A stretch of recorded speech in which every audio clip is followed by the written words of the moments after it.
Hello viewers, welcome back to my channel. இன்னைக்கு 9th standard maths chapter 1 set language exercise 1.2 ல fourth sum பார்க்கலாம். So fourth sum, identify the following sets as null set or singleton set. Okay, the first subdivision, a is equal to x where x is the element of natural number, 1 is lesser than x is lesser than 2. இப்போ x க்கு தான் நம்ம எழுதணும் இல்லையா, என்ன numbers வரும்னு. அப்போ 1 விட கிரேட்டரா இருக்கணுமா, ஆனா 2 விட ஸ்மாலரா இருக்கணுமா, லெஸ்ஸரா இருக்கணுமா. அப்படி பாத்தீங்கன்னா 1 and 2 க்கு in between எதுவுமே கிடையாது. நேச்சுரல் நம்பர் சொன்னதால எதுவுமே வேற நேச்சுரல் நம்பர் நடுவுல கிடையாது. So a is equal to என்னன்னா empty set. empty setனாலே என்ன, null set. Second பாத்தீங்கன்னா subdivision, b is equal to the set of all even natural numbers which are not divisible by 2.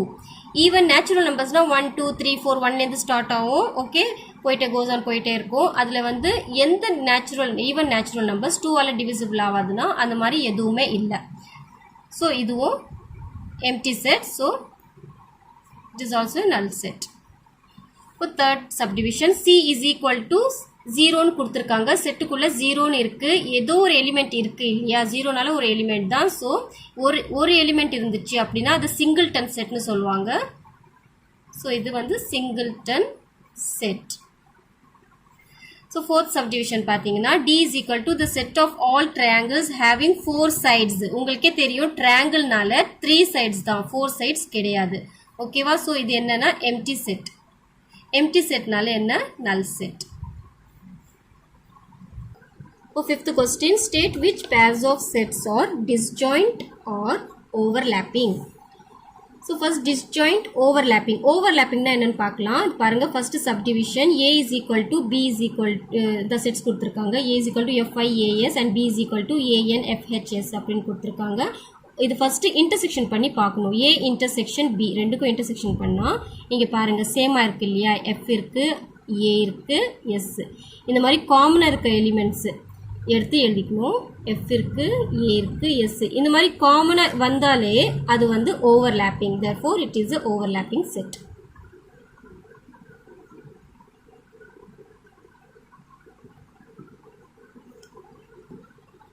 அதே disjointனா என்னன்னா இந்த மாதிரி intersect பண்றப்போ எதுவுமே வராது, empty செட்டா இருக்கும். அந்த மாதிரி empty செட்டா இருந்தா அது disjoint. இதுதான் ரெண்டுக்கும் difference.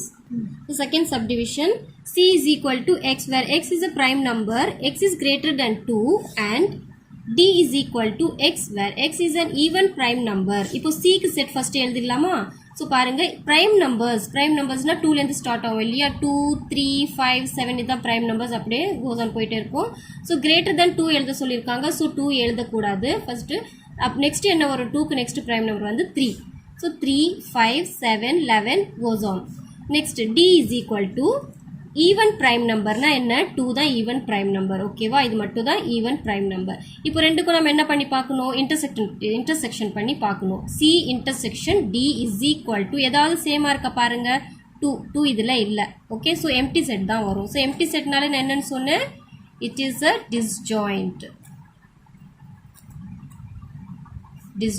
set. okay, next third subdivision, e is equal to x where x is a factor of 24 and f is equal to x where x is a multiple of 3, x is lesser than 30. இதுதான் question.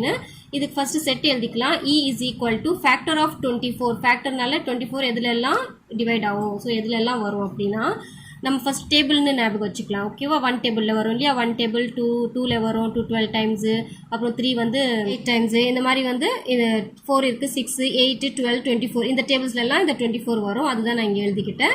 Next வந்து f is equal to, f ல வந்து என்ன கொடுத்திருக்காங்கன்னா 3 ஓட multiples, 3 table. Okay, 3 table ஞாபகம் வச்சுக்கோங்க. 3 table வந்து 3 1s are 3 3 2s are 6. அந்த மாதிரி லாஸ்டா 3 9s are 27 வரைக்கும் நம்ம ஸ்டாப் பண்ணோம். ஏன்னா இங்க lesser than 30 ன்னு கொடுத்திருக்காங்க x உடைய நம்பர் நம்ம எழுதுறது. ஓகேவா? சோ 27 வரைக்கும் ஸ்டாப் பண்ணலாம். நெக்ஸ்ட் இப்போ பாருங்க இது ரெண்டையும் இன்டர்செக்ஷன் பண்ணனும் இல்லையா, e intersection f. இப்போ இது காமனா இருக்குது டேஷ் பண்ணிக்கணும். பாருங்க 3 காமனா இருக்கு, 6 அப்புறம் வந்து 12 24 இதெல்லாம் காமனா இருக்கு இல்லையா, அதெல்லாம் எடுத்து எழுதிக்கலாமா இன்டர்செக்ஷன்ல. So 3 6 12 and 24. So intersection பண்ணி இந்த மாதிரி common elements வந்தாலே அது என்ன, it is a overlapping set.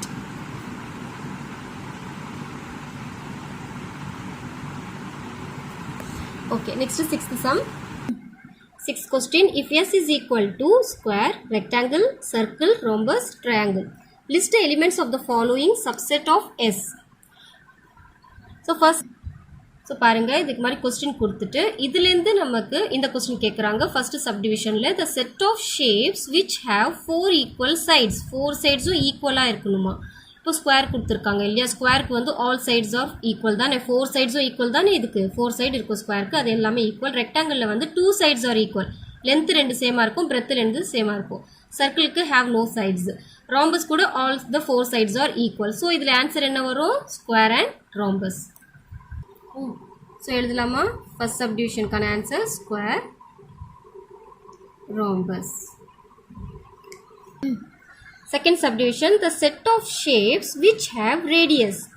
இப்போ பாருங்க இந்த கொடுத்துருக்கிற செட்லேருந்து எந்த ஷேப்க்கு ரேடியஸ் வரும், சர்க்கிளுக்கு தானே, அப்போ ஆன்சர் என்ன, சர்க்கிள். So answer circle.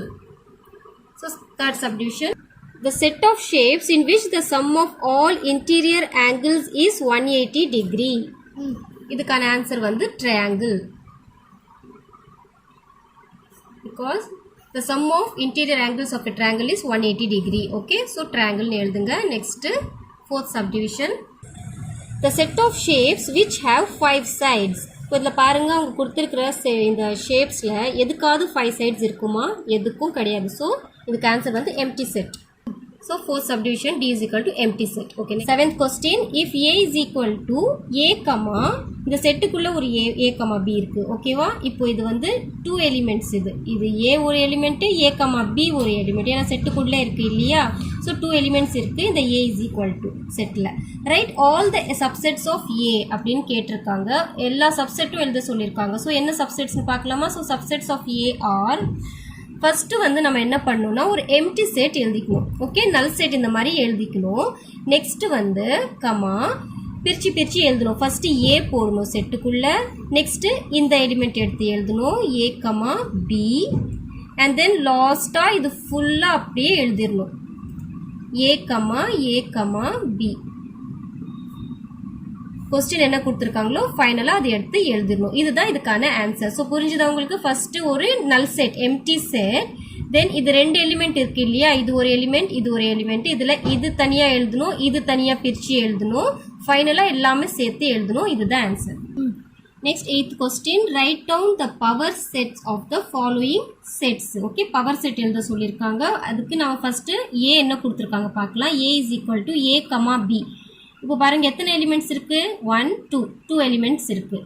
இப்போ நான் ஃபஸ்ட்டு சப்செட் எப்படி எழுதணும்னு சொல்லியிருக்கேன்.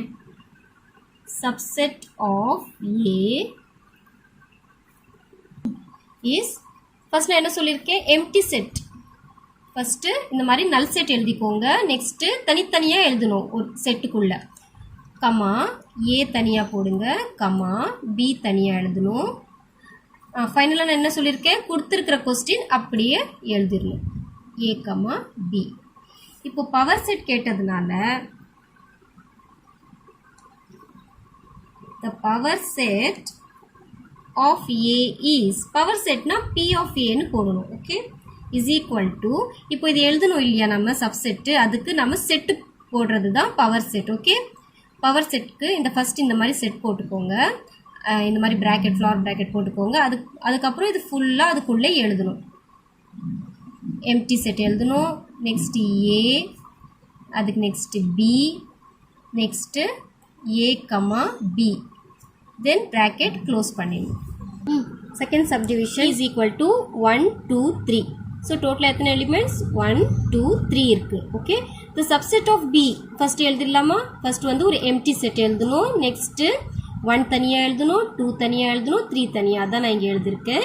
நெக்ஸ்ட்டு 1லேருந்து எழுதலாம் 1 2 1 3. ஓகே, பாருங்கள் 1 2 1 3. நெக்ஸ்ட்டு 2லேருந்து எழுதலாம் 2 3. ஓகே, 2 3 அவ்வளோதான், முடிஞ்சு போச்சு இல்லையா. ஃபைனலாக கொடுத்துருக்கிற செட் அப்படியே எடுத்து 1 2 3. இப்போ இதே வந்து பவர் செட் ஆஃப் பி எப்படி எழுதணும்னா பி ஆஃப் பி கொடுத்து இந்த மாதிரி தனியாக இன்னொரு ஃப்ளார் ப்ராக்கெட் போட்டுட்டு இதெல்லாம் அதுக்குள்ளே போடணும். ஃபஸ்ட்டு எம்டி செட், அப்புறம் 1 2 3 1 2 1 3 2 3 1 2 3. ஓகே இந்த செட் வந்து க்ளோஸ் பண்ணியாச்சு. Third subdivision D is equal to P, Q or S. இப்போ எத்தனை எலிமெண்ட்ஸ் இருக்குது? 1 2 3 4 இருக்குது. ஓகே ஃபர்ஸ்ட் என்ன எழுதணும்? Subset of D. First empty set சொல்லியிருக்கேன் இல்லையா, எம்டி செட். தென் தனித்தனியாக எழுதணும், தனியாக P எழுதணும், Q or S அதான் எழுதியிருக்கேன். P, Q or S தனித்தனியாக செட்டுக்குள்ளே. நெக்ஸ்ட் வந்து 2 2 எழுதணும். ஃபர்ஸ்ட் PQ, தென் PR, தென் PS. Pலேருந்து எழுதியிருக்கேன் எல்லாமே. PQ, PR, PS. ஓகே இது வரைக்கும் புரிஞ்சுதா? நெக்ஸ்ட் வந்து Qலேருந்து எழுதலாம். QR, QS. ஓகே பாருங்க QR, QS. Then next Q விட்டுட்டு RS. அவ்வளோதான் RS. நெக்ஸ்ட் 3 3 எழுதணும். PQR. Okay next PQS. PQR, PQS. இது வரைக்கும் புரிஞ்சுதா? நெக்ஸ்ட் வந்து இப்போ Q விட்டுட்டு PRS. PRS எழுதிருக்கேன். ஓகே அதுவும் முடிஞ்சு போச்சு. Next QRS. QRS. ஸோ இது வரைக்கும் எல்லாமே முடிச்சிட்டோம். ஃபைனலாக இந்த கொஸ்டின் எடுத்து லாஸ்ட்டாக எழுதிடணும் இந்த 4 எலிமெண்ட்ஸ். ஓகே ஓகே விவர்ஸ், இப்போ நான் சப்செட்டில் சொன்னேன் இல்லையா எப்படி எழுதணும்னு, அதே வந்து இந்த மாதிரி செட்டுக்குள்ளே போடுறது. இந்த மாதிரி இன்னொரு ஃப்ளார் ப்ராக்கெட்குள்ளே இந்த மாதிரி எல்லாமே சப்செட் நம்ம கிடைச்ச சப்செட் ஃபுல்லாக எழுதுறது தான் the power set of D. Okay இதுதான் இதுக்கான answer. Fourth subdivision E is equal to null set கொடுத்துருக்காங்க இல்லையா. The power set of E is null செட்க்கு என்ன இருக்கும்? எம்டி தானே, ஒரு எம்டி செட் மட்டும் தான். இதுதான் ஆன்சர். ஓகே விவர்ஸ், என் சேனலை சப்ஸ்கிரைப் பண்ணுங்கள், லைக் பண்ணுங்கள், ஷேர் பண்ணுங்கள். Thanks for watching.